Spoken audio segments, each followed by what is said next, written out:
the next strategy is clarification.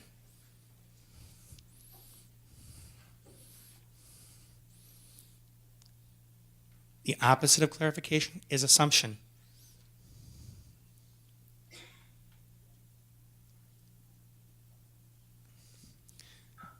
Assumption is when the person says, well, you should just know. I shouldn't have to tell you.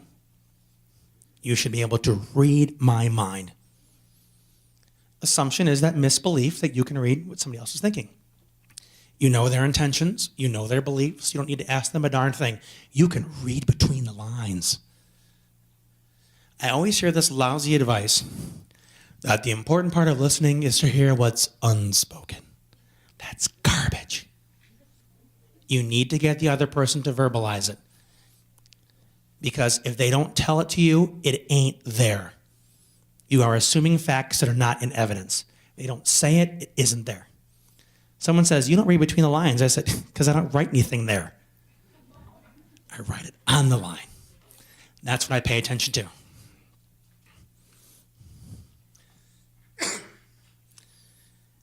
When you do clarify with someone, well, let me ask you this. Do you clarify? Anybody do that? What does it even mean? Because I'm sure you've said it. I just want to clarify. I just want to make sure we're on the same page. I'm sure you've used the word, but what does it mean to you? Yes.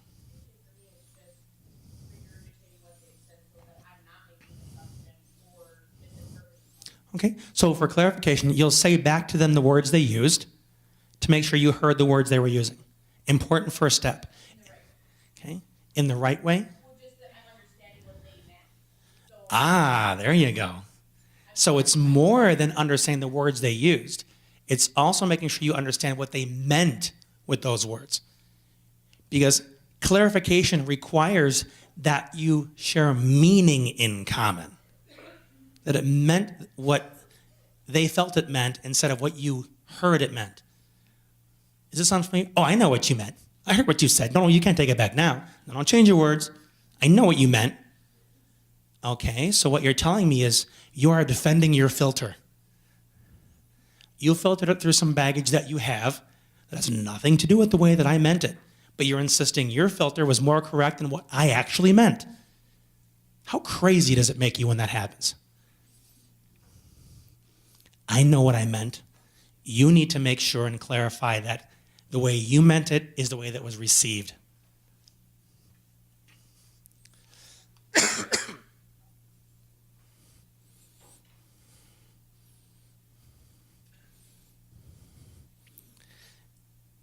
On the bottom of that page, you're going to see a little chart.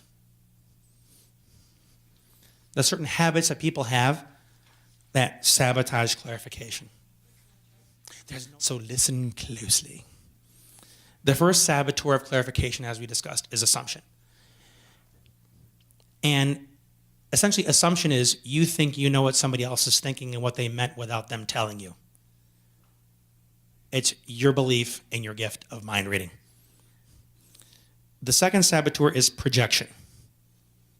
Projection is when you think somebody else is thinking what you're thinking. You say, well, of course you agree with me. Why wouldn't you? It's like you don't even check in with them. It says, oh, I don't need to ask their permission. I know that they'll be okay with it. Because why wouldn't they be? That's what I think, and I'm right. That's projection. Then self-importance. I shouldn't have to repeat myself. You should have been listening the first time. Whoever does that. Self-importance. See, she just did it to me. I shouldn't have to repeat myself. You should have been paying attention the entire time. You have no right to tune out ever because every word I utter is gold. I know you see that in the classroom sometimes, right? You see it at work. You can be talking to your best friend and you're just tired or something they said to you makes you think about something else and your mind just wanders. It's not a sign of disrespect. It's something your mind simply does. But if somebody asks you to repeat yourself, you know what they're actually doing? They're actually saying to you that they care enough about what you were saying that they want you to repeat it. But very seldom is it heard that way. through the insecure, self-important mind, being asked to repeat yourself is often heard as, you didn't care enough about me to give me undivided attention. And that's just not correct. So that self-importance sabotages the opportunity for clarification to take place. And the fourth saboteur is ego strength.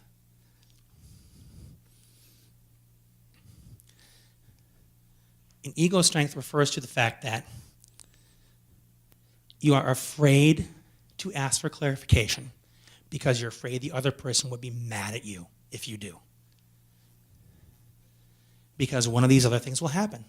They'll say, I shouldn't have to repeat myself. If you really cared about me, you'd have been paying attention in the first place. Or if someone says, you should just know what I'm thinking. You shouldn't have to ask me. You clearly don't know me well enough. You clearly don't love me. They get mad at you for asking for clarification. That's the number one reason why people don't clarify. Because someone else will get mad at them. So what do they do to protect themselves from the anger? They assume instead. Ever find yourself getting stuck in that pattern? It's safer to assume just to have them get mad at you later because you assumed, and then they'll say, if you didn't understand, you should have asked me the first time. Of course, they're conveniently forgetting that they just would have gotten mad at you then because you weren't listening closely enough when they explained the first time. So all of these saboteurs to clarification. So let's talk about the steps to clarification. How do you get clarification into your relationship? Well, like with feedback, you need to believe that clarification is absolutely necessary to the health of your relationship. You must realize that neither of you is psychic. Mind reading does not happen. You need to be able to check in with each other and clarify meaning. And after you've agreed that it's absolutely essential, the second step is you need to agree to do it. Because you might say, I'm sorry, I should have clarified. Next time I'll clarify. You both need to agree that you are going to clarify. So that way when someone says, okay, let me tell you what I just heard, and you say the words back, and then you ask, okay, is this what you meant by that? Because you have the agreement in place that you're going to do that, there should be no surprise on the other side when you do it.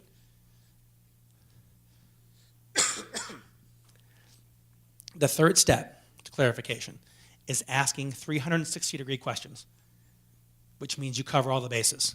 Who, what, when, why, and how. Because those are the main facts. Okay, who are we talking about? Where am I supposed to go? How am I supposed to do it? Why am I doing this again? What am I going to do when I get there? Because when you're thinking about what information you're going to give somebody, it's really easy to leave stuff out. So it's important that you cover all those bases in your head before you even open your mouth. What do they need to know? Who is it about? What do I need them to do? What do I need to tell them? Where do they need to go? Why do they need to go there? How do they need to do it? So you put it all out there. And when you're hearing somebody say something to you, you can say, okay, give me a minute. I want to make sure I heard everything. And you can run through your mind everything you just heard and see if all those bases were covered.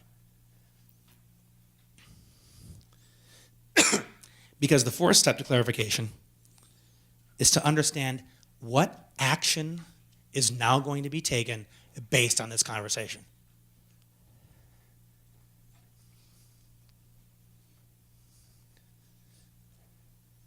Because when you have a conversation with something, or with somebody rather, why are you having that conversation in the first place?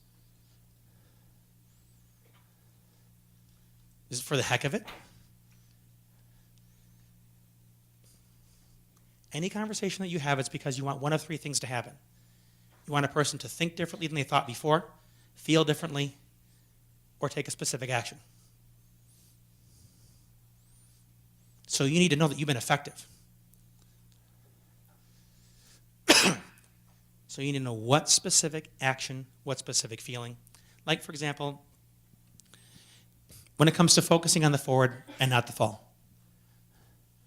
I want to know that the takeaway my child had from that situation is he understand that he just solved a problem. he realizes that he can do it next time. So I'll ask him, what'd you learn here?